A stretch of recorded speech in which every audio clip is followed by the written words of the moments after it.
দুজনই মারা যায়। দুজনে। আমার আম্মু মারা গেছে ভোর ৫টায়, আর আর আমার ভাই মারা গেছে বেলা ১টার সময়। ওই এই ঘরেই ছিল, তাই না? এই ঘর থেকে আবার সাপে কামড়াইছে। সবাইকে তো সাপে কেটে মারছে। আপনার আব্বা মা তো এখন এখান থেকে চলে আসছে। আমার আব্বা মারা, আমার বড় চাচা আছে, ভাইরা আছে, তারা নিয়ে যাচ্ছে, এই জায়গায় থাকা লাগবে না। মহেশপুর উপজেলা নাটিমা ইউনিয়নে উজ্জ্বলপুর গ্রাম। এই উজ্জ্বলপুর গ্রামে আমার পিছনে দেখছেন যে এই ঘর দুয়ার ভেঙে নিয়ে যাচ্ছে। এখানে এই জায়গাটায় আজ থেকে 25 বছর আগে এই আমাদের এই আব্দুর রশিদ চাচার স্ত্রী এবং সন্তানকে সাপে কেটে মারছিল। আবার 25 বছর পরে ওনার দ্বিতীয় স্ত্রীর ছেলে তরিকুলকে গত কয়েক মাস আগে সাপে কাটে। হসপিটালে নিয়ে যাওয়ার কিছুক্ষণ পরে সে মারা যায়। আব্দুর রশিদ চাচা এই গ্রামের আসলে তার এই বাড়ির প্রতি তার একটা খুবই একটা কষ্ট, সেই কষ্ট থেকে সে এখন এখান থেকে অন্য এলাকায় চলে যাচ্ছে, বাড়িঘর ভেঙে জমি বিক্রয় করে সে চলে যাবে এই সাপের উপদ্রব থেকে। আপনার নাম কি? আব্দুর রশিদ। 25 বছর আগে কি হয়েছিল সেই ঘটনাটা? ও তখন এই বাড়ি কেটেছে, জি। তখন মাটির ঘর ছিল আরো নিচ। আচ্ছা। তখন বর্ষা হয়নি, ওই বর্ষাকালে, বর্ষার পর পর জি ওই ঘরে ছিলাম, ওই ঘরে কামড়াইল। কামড়ায় প্রথমে কামড়াইছিল কাকে? ওর মার। ওর মাকে কামড়াইছিল পরে ছেলে। আচ্ছা। তারপরে ওর মা মরে গেল, তারপর ছেলে একটা 12-1টার পর মেরেছে। ও দুজনকেই একই সময় কাটছে? একই সময়। আপনি তখন ছিলেন না? আমরা 4 জনাই ছিলাম। হ্যাঁ, 4 জনাই ছিলাম। একই ঘরে ছিলেন, একই খাটের উপর? তখন খাট ছিল তখন মাটিতে। ও মাটিতে ছিলেন, কিন্তু দুইজনকে কামড়াইছিল, আপনি ঠিক পাইছিলেন না? না, তখন ঠিক পাইছি পরে। তখন বান টান দিলাম এখানে। পরে কিভাবে ঠিক পেলেন যে এটা সাপ? ওই সাপ ঘর থেকে বেরিয়ে দিয়ে আবার ঘরে যাচ্ছিল। আপনি কি আলো জ্বালাই দেখছিলেন রাত্রে? তখনই আমি আলো জ্বালিয়ে দেখেছি। মানে সাপে আপনি ঠিক পেলেন কি করে ইনাদেরকে সাপে কামড়াইছে? যখন সাপ ঘরে বাইরে তার ঘরে যায়, তখন আমি অনুমান করলাম সাপে কামড়েছে। যখন কামড়াইছিল তখন ওনারা বলছিল যে সাপে কামড়াইছে, মানে ব্যথা ট্যাথার কথা কিছু বলছিল যে কিছু তো একটা ওর মা কামড়াইছে? বলেছে আমার জানি কি সে কামড়ে দিয়েছে, ছেলে আর বলিনি। ও পরে রাত্রে দেখেন যে এরকম, ওই ফজর আজামের আগে দিয়ে তখন সাপ চলে এসে দেখলেন? ওই শৈলে যাইয়ে দেখছি সাপ আর ঘুরে ঘরে আসছে। ওই তখনই আমি ওই সাপের আবার আমি মারিলাম। মারছিলেন? এরকম সাপাল ছিল, ওই সাপাল দিয়ে বাড়ি দিয়ে না দিয়ে এরকম খুব মারিলাম। সেটা কত বছর হবে আজ থেকে, এখন থেকে? ওই 25-26 বছর আগে। 25-26। আপনার ওই ছেলের বয়স কত ছিল? ওই 10-11 বছর হবে। 10-11 বছর। তারপরে ওনারা দুজনেই মারা যায়? দুজনে মারা যায়। আচ্ছা, আপনার ওই যে সাপে কামড়াইছিল আপনি দেখলেন, তারপরে আপনি হসপিটালে নিয়েছিলেন তখন? তখন এখানে হসপিটাল নিয়ে টাইম দিয়ে নিত। ওই গ্রামে ওজা ছিল, ওজারা এসে ঝাড়া পোছা করলে ওর মা মরে গেল 6টা বাজে। তখন ওই ছেলেরা ছিল, ছেলেরা আবার ওই বাড়ি জলসাই করছিল। ও জলসাই করবে, জলসাই করার পরে জলসাই কি? ওই গোসল কাটি কিনলো। হ্যাঁ, ওজা ঝাড়া পোশাক করে তখন ও সুস্থ কথা বলছে। তখন এই কলকাতার লোক আসলো, এসে সাইকেলের উপর দাঁড়িয়ে থেকে এক পা মাটিতে দিয়ে ও যখনই ঘুরে চলে গেল, তখন আমার ছেলে ঘুরে পড়ে গেল। ওই যখন পড়ে গিয়েছে তখন বলছে, ওরা বলছে আমাদের দ্বারা সম্ভব না, ওরা বীজ হাওয়া দিয়ে আকাশে তুলে দিয়েছে। তারপরে এমনি এমনি দৌড়ি করতে করতে মারা গিয়েছে। আচ্ছা, এখনই আপনার যে আমরা জানতে পারলাম যে আর একটা ছেলে এবার এইচএসসি পরীক্ষা দিয়েছিল, ওই সেটা মানে ওর নাম কি? ওই সেটার নাম কি? তরিকুল ইসলাম। তরিকুল ইসলাম। আচ্ছা, ও কি হয়েছিল? ও রাত্রি ঘরে শুয়েছিল, সকালবেলা ফর্সা ফর্সা ভাব, তখন উঠে দিয়ে বলছে আব্বা আমার এখানে ব্যথা আর এখানে ব্যথা। সেই আমি তাড়াতাড়ি ওর নিয়ে হসপিটাল চলে গেলাম।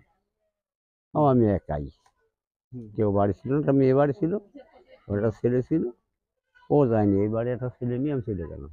আচ্ছা, হসপিটাল দিয়ে ডাক্তার দেখালাম, তখন সকালবেলা 6টা বাজে। ডাক্তার দেখে একটা স্লিপ লাগলে লিখে বলছে ভর্তি করে। আচ্ছা। গিয়ে 4,700 টাকার ওষুধ কিনলাম। হুম হুম। কিনে নিয়ে এসে ওরা লিখে দিল, ওষুধ নিয়ে এসে দিলাম, ওরা স্যালাইন দিলে আর ওই সুই মিশ দিলে। আচ্ছা। দেওয়ার পর তখন ওরা আবার বলছে আবার ওষুধ নিয়ে আসবে, আবার যে 800 টাকার ওষুধ নিলাম। হুম তখন আমার ছেলের এখানে হাত দিলাম, হুম। তখনও একটু হালকা কথা বলতে পারে আচ্ছা। যে আব্বা উফ কেন ব্যথা, তখন অনুমান করলেন কেন ব্যথা। তখন ওরা বলছে আরে আধা ঘন্টার মধ্যে আমি যশোর নিয়ে যাচ্ছি হবে ছেলের, এরকম বুঝেছি। তখন আর একটা ডাক্তার ওখানে আর নেই। হুম তখন আমি একাই ওখানে বসে, আমার নড়তে যাচ্ছে না ছেলে, হুম। মেয়ে তো তখন যায়নি, আমার ছেলে আর নড়তে যাচ্ছে না, আমি উঠলি আমার ধরে। আচ্ছা। তারপর কি করবো, যখন 1টা বেজে গিয়েছে তখন মেয়ে গেল, মেয়ে থুয়েই আমি গাড়িটা এই জামাই বাড়ি নিয়ে এসে থুয়ে গেলাম, ওই জামাই বাড়ি হুম। থুয়ে জামাই নিয়ে গেলাম। তখন এবার জামাই যে ঘাড়ে করে ওখান থেকে লাইভে নিয়ে কবিরাজ বাড়ি নিয়ে গেলাম। কবিরাজ বলছে ও আমরা কিছু বুঝতে পারছি না। তখন ওখান থেকে আর এক কবিরাজ বাড়ি নিয়ে গেলাম, তখন 6টা বেজে গেছে, তখন মারা গেল। আচ্ছা। কি কি সমস্যা ছিল, মানে গলা ব্যথা, আর তলপেট ব্যথা না? এই পেটে ব্যথা, হ্যাঁ হ্যাঁ, তলপেট ওই ব্যথা, একটাই গলা কথা ব্যথা। বলেছে যে আমার পেট শক্ত হয়ে যাচ্ছে, আমার এই পর্যন্ত ব্যথা, ওর কামড়ায় ডেকে নি। হ্যাঁ, পরবর্তীতে আপনি এখানে দাগ দেখতে একদিন দাগ পেরেছেন, তাই না? দেখলাম, আমার দুবার দেখেছি ইশারা, যখন কবিরাজ নিয়ে তলপেট, গিয়েছি তাও আমার দেখেছি দুবার এই ইশারা। আমি ওই ইশারাটা আমি বুঝতে পারলাম না, আচ্ছা আচ্ছা। এই অবস্থা হয়ে গেছে আমার।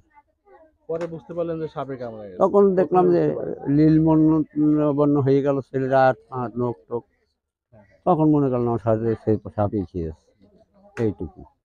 না, আপনি তো সঠিক সিদ্ধান্ত নিয়েছেন। সাপে কাটলে প্রথমেই হসপিটালে নিতে হবে, এবং সাপে কাটা রোগী যদি আপনি প্রথমেই যে উপসর্গের কথা বললেন, হ্যাঁ, যে এগুলো মানে 2 প্রকার সাপের বিষ থাকে আমাদের এখানে সাধারণত বেশি কামড়ায়। সেটা হচ্ছে গোখরা সাপ, চেনেন তো এটা? গোখরা যেটা ফনা তোলে, ওটা হচ্ছে গোখরা সাপ, আর একটা আছে কালাস। মানে আপনার যেই তরিকুল যে ছেলেটাকে কামড়াইছে বললেন, এই যে এই ছেলেটাকে সম্ভবত কালাস সাপে ওই কামড়ায়, কালো সাপে কামড়েছে, কারণ এটা মানে ওই বিষ আস্তে আস্তে উপসর্গ, আস্তে হ্যাঁ, আস্তে আস্তে আস্তে যে মানে রোগীকে সাপ, মানে একজনকে সাপে কামড়ালে তার যে উপসর্গগুলো দেখা যায়, হ্যাঁ, সেই উপসর্গ থেকে বোঝা যায় যে, এবং সাপের কামড়ের স্থান যেখানে কামড়ায় সেই স্থান থেকে বোঝা যায় যে কি সাপে কামড়াইছে, কিছুটা বোঝা যায় আর কি। তো যে তো উপসর্গ তলপেট ব্যথা এবং ওই যে যে আপনার এখানে যে বুক ব্যথা, কামড়েছে সেইখানে কামড়েছে তো ওঝাদের যে ঝাড়ফুঁকির কথা বললেন, হ্যাঁ, এই জায়গায় আসলে আমাদের একটু বোঝার অনেক ভুল আছে, জানার একটু ব্যাপার রয়েছে। যদি সাপে কামড়ালে সাথে সাথে হসপিটালে নিয়ে যাওয়া হয়, তাহলে এখন ওষুধ তৈরি হয়েছে, সেই ওষুধগুলো প্রয়োগ করলে ইনজেকশনের মাধ্যমে, সেটাকে বলে অ্যান্টিভেনম। সাপে কাটা রোগীদেরকে যদি অ্যান্টিভেনম পুশ করা হয় তাহলে সে বেঁচে যাবে। এটা সঠিক সময় যদি নিতে পারেন আর কি, সে একদম শতভাগ নিশ্চিত যে বেঁচে যাবে। কিন্তু আপনি না না, খুলনায় নিতে হয় না, খুলনায় নিতে হয় না। যদি আপনি মহেশপুর আসেন, মহেশপুরে নিয়ে যেতে পারেন, এবং হচ্ছে যদি মহেশপুর না থাকে তাহলে ঝিনাইদহ নিয়ে যাবে, তাহলে আপনার 2 ঘন্টা লাগবে। হ্যাঁ, এর মধ্যে আল্লাহর মতো সে সুস্থ হয়ে যাবে। হ্যাঁ, এটা লাগবে না, ঠিক আছে, 1.5 ঘন্টা লাগবে। কিন্তু আপনি যদি কবিরাজ ঝাড়ফুঁকি সময় কাটান, তাহলে আপনার নিশ্চিত তখন কবিরাজ আপনাকে বলবে যে ওই যেটা বলেছে, কি বলেছে আপনাকে তখন, এই যে বিষ আসমানে নিয়ে চলে গেছে, কি বলছিল? ম্যাগে দিয়ে দিয়েছে বিষ। বিষ মেঘের সাথে মিশে গেছে, আর বাঁচানো যাবে না। মানে এই এরা হচ্ছে প্রতারক। আপনি এখন এইগুলো, এই যে ঘরটর গুলো ভেঙে নিয়ে কোথায় যাচ্ছেন? আমি এসে যাচ্ছি, আমার বাড়ি আছে, পুরনো বাড়ি আছে, ভাই পড়া তাই পড়া সব ওকে কোথায় সেটা? নগরবন্দি, নগরবন্দি। ওই আরেকটা গ্রামে, এখানে আর থাকবেন না। এখান তো মেলা দূর, এখান তো পরে 25 কিলো। 25 কিলো? কোন ইউনিয়ন সেটা আবার? ওইটা যাদবপুর ইউনিয়ন, ও আচ্ছা আচ্ছা, সেখানে চলে একই যাবেন। যে থানা, ও আচ্ছা আচ্ছা, একই মহেশপুরের থানা, ভিতরেই যাদবপুর ওই ইউনিয়নের সেই যাদবপুর গ্রামটার নাম কি? নগরবন্দি। ও নগরমন্ডি, সেখানে চলে যাচ্ছেন। এগুলো নিয়ে চলে যাবেন ভেঙে, আর থাকবেন না না এখানে? এখানে থাকবো না। ও আচ্ছা আচ্ছা, এই জমিটা এখন বিক্রি করে দিয়ে চলে যাবেন না? এখানে কি আপনি রান্না করতেন? ও না, আপনার ছেলের সম্পর্কে পরীক্ষা দিচ্ছিল ওই যে, ওটা একটু বলবেন? আমি কইতে তো আমার মনে নাই ও উত্তর সুগে মনে করেন মনে নাই মানে কি কই না কেবল কত চাপতাম না এইচএসসি পরীক্ষা দিছিল? আয় হরিকা আই পরীক্ষা দিছিল না? ইয়া এর আগে জানি কোন পরীক্ষা হয় জানি এবার আয় হরিকা হয় এটাই দিতে পারি ও আচ্ছা, দিতে পারিনি না? ও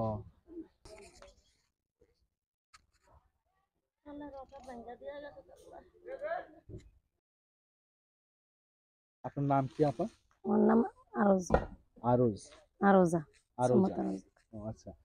আপনার ওই যখন অনেক আগে 25 বছর 26 বছর আগে আপনাদের ঘরে সাপ উঠছিল, তখন আপনার বয়স কত ছিল? ছোট ছিলেন আপনি? আমার বয়স তাও 14 বছর। তখন 14 বছর মতো ছিল। হুম। ও আচ্ছা, ওই ওই আপনার যে ভাই রফিকুল, তখন ওর বয়স, ও আপনার ছোট ছিল না? আমার মেজো বোনের ছোট ছিল। আমরা 4 ভাই বোন। আচ্ছা আচ্ছা। আমি সবার বড়, 3 হ্যাঁ, ভাই হ্যাঁ। বোনের বড় আমি। ও আচ্ছা। আমি বড় মেয়ে আমার আব্বা। তো আপনারা 4 জন ওখানে ছিলেন, তাই না? হুম। শুয়েছিলেন 4 জন? না, আমরা আলাদা রুমে ছিলাম। আমার আব্বা, মা হ্যাঁ হ্যাঁ। আর আমার ওই 2 ভাই, হুম হুম। তারা আরেক রুমে ছিল। ও আচ্ছা। ও তখন ওই সাপে কামড়ায় ওদেরকে, তাই না? রাত 3টের সময়। 3টার দিকে আপনারা? তখন আমার আব্বা আমার আমার কাকা ছিল এই জায়গায়, যে আমার চাচাতো ভাইকে বাড়ি। হ্যাঁ হ্যাঁ। আমার কাকা ডাকিলো, আমার ভাইকে ডাকিলো, তারা বেরিয়ে এসে দেখে আচ্ছা। যে ওরকম আমার আম্মুর বান দেওয়া পায়। ও আচ্ছা। আমার ভাইরা বান দিল। পরে সেই সাপটা তো মেরে ফেলছিল না? আমার আব্বু মানে মেরে ফেলছিল। হুম। আচ্ছা আচ্ছা। কিন্তু পরে তো তখন তো ডাক্তারের কাছে নিয়ে যাওয়া হয়েছিল না? না না, সাপুড়েদের কাছে নিয়ে গেছে। নিয়ে গেছে। সাপুড়ে সাপুরে নিয়ে আইলো এই জায়গায়। নিয়ে আসে, তারপরে ওরা উজা নিয়ে বাঁচাতে আইলো। পারে না। বাঁচাতে দুজনই পারে। মারা যায়। দুজনে। আমার আম্মু মারা গেছে ভোর 5টায়, ও আর আর ভাই? আমার ভাই মারা গেছে বেলা 1টার সময়। ও আচ্ছা। তারপরে আপনার আব্বা যে দ্বিতীয় বিবাহ করার পরে ওখানে কয়টা সন্তান হয়? একটা? 2টা। আমার বোন আছে। আর একটা বোন আছে। না, বোনের পরে আমার ভাইটা। ও, এই ভাইটার নাম কি? তরিকুল। তরিকুল। লেখাপড়া করতে, হ্যাঁ? লেখাপড়া করতো। ও আচ্ছা। তাহলে আপনি তখন কোথায় ছিলেন যখন ওকে সাপে কামড়ায়? আমরা খুলনায় থাকি। ও খুলনায় থাকেন না? ও পরে সংবাদ পেয়ে এসেছেন? পরে সংবাদ পেয়ে যে শুনেছি যে আমার ভাই মারা গেছে, তারপর আমরা আসছি। ও আচ্ছা। ওই এই ঘরেই ছিল, তাই না? হুম। এই ঘর থেকে আবার সাপে কামড়াইছে? আমার আম্মু বাড়ি ছিল না, আমার আম্মু ছিল আমার আরেক বোনের বাড়ি। সেই জায়গায় গেছিল, আমার সেই বোনের আবার বাচ্চা হয়েছে সিজারে। ও আমার ছোট বোনটা আর আমার আব্বু বাসায় ছিল, ও আচ্ছা। আর আমার ওই ভাইটা। ও আচ্ছা আচ্ছা, বুঝতে পারছি। তরিকুলের কবর কোথায়? এখানে দিয়েছে? তরিকুলের কবর হলো ওই সাইডে। ও আর আপনার ওই মা এবং আমার ছেলে মারে কবর দিছে ওই সাইডে, ওই সমাজে। ওই সমাজ? ওই সময় ওই সমাজে ছিলাম আমরা। ওই পরে ভাগ হয়ে গেছে। রফিকুলের কবর ওখানে না? ওইখানে। ও ওই রফিকুল আর আপনার মায়ের কবর ওই এই এই এই এই পাড়ায়। পাশে। এই পারে। আর তরিকুলের কবর এখানে। এই পারে। সবাইকে তো সাপে কেটে মারছে। হুম। আপনার আব্বা মা তো এখন এখান থেকে চলে আসছে? আমার আব্বা মার, আমার বড় চাচা আছে, ভাইরা আছে, তারা নিয়ে যাচ্ছে, এই জায়গায় থাকা লাগবে না আপনার এই জায়গায়। তো আমরা যদি আমাদের বাড়ির আঙিনাগুলো একটু পরিষ্কার রাখি, সবকিছু পরিষ্কার পরিচ্ছন্ন রাখি, গর্ত টর্ত হলে সেগুলো বন্ধ করে দিই, তাহলে কিন্তু এই সাপের উপদ্রব থেকে আমাদের বাঁচা সম্ভব। এবং সাপে কাটলে আমরা যদি মনে করি যে কাউকে সাপে কেটেছে, প্রথম ঘন্টায় তাকে হসপিটালে নিতে হবে। কোনো ওঝা বা সাপুড়ের কাছে কখনোই কোনো সাপে কাটা রোগীকে নিয়ে যাওয়া যাবে না। সাপে কাটা রোগীর একমাত্র চিকিৎসা হচ্ছে অ্যান্টিভেনম। অ্যান্টিভেনমের ইনজেকশনের মধ্য দিয়েই একজন সাপে কাটা রোগীকে সুস্থ করে তোলা সম্ভব, কোনো সাপুড়ে বা ওঝা নয়।